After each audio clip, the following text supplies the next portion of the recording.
कि उत्तर प्रदेश का ये जो बुलडोजर है क्या न्याय नहीं करता? उत्तर प्रदेश के न्यू इंफ्रास्ट्रक्चर का प्रतीक है। और ये जो नया इंफ्रास्ट्रक्चर हमारा है, एक्सप्रेसवे का, नए एयरपोर्ट का, नए हाईवे का, इंटर स्टेट कनेक्टिविटी का, ये जो न्यू इंफ्रास्ट्रक्चर है, इसके मार्ग में जो अतिक्रमण होगा तो बुलडोजर से ही हटेगा ना। ये माफिया और इन लोगों के द्वारा जो भी अतिक्रमण किया गया था, उस अतिक्रमण को बहुत शीघ्रता के साथ वो हटाता है, और हटाता है तो इनको पीड़ा होती है, और उनके आकाओं को उससे ज्यादा पीड़ा होती है। एक पीड़ा उत्तर प्रदेश के कुछ वकीलों को भी है।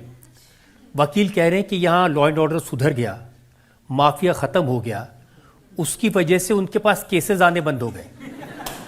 तो उन्होंने कहा कि ये एक वीडियो देखा मैंने, वो कह रहे हैं योगी जी थोड़ा सा क्राइम तो चलने दीजिए, थोड़ी हमारी भी इनकम हो जाए।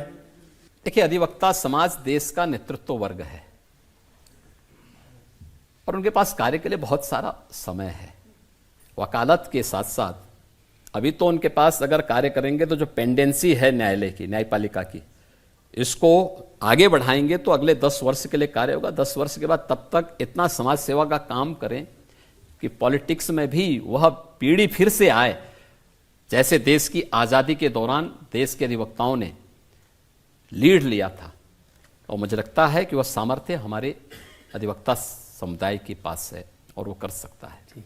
एक सवाल और ले सकते हैं ब्रेक से पहले? हाँ, पहले के उत्तर प्रदेश में और योगी जी के उत्तर प्रदेश में क्या अंतर है? पहले लोग माफिया स्वच्छंद घूमते थे, बेटी और व्यापारी दोनों असुरक्षित थी, नौजवान पलायन करता था, किसान आत्महत्या करता था, गरीब भूखों मरता था, गरीब बीमारी में तबाह होकर के या तो दम तोड़ देता था या आत्महत्या करने के लिए मजबूर होता था। आज ये नए भारत का नया उत्तर प्रदेश है। नए उत्तर प्रदेश में बेटी और व्यापारी को सुरक्षा की चिंता नहीं करनी है। अपराधी गले में तख्ती लटका कर कहता, साहब एक बार जान बख्श दो, बस हम थैली लगा करके पेट भर लेंगे। ये परिवर्तन हुआ है।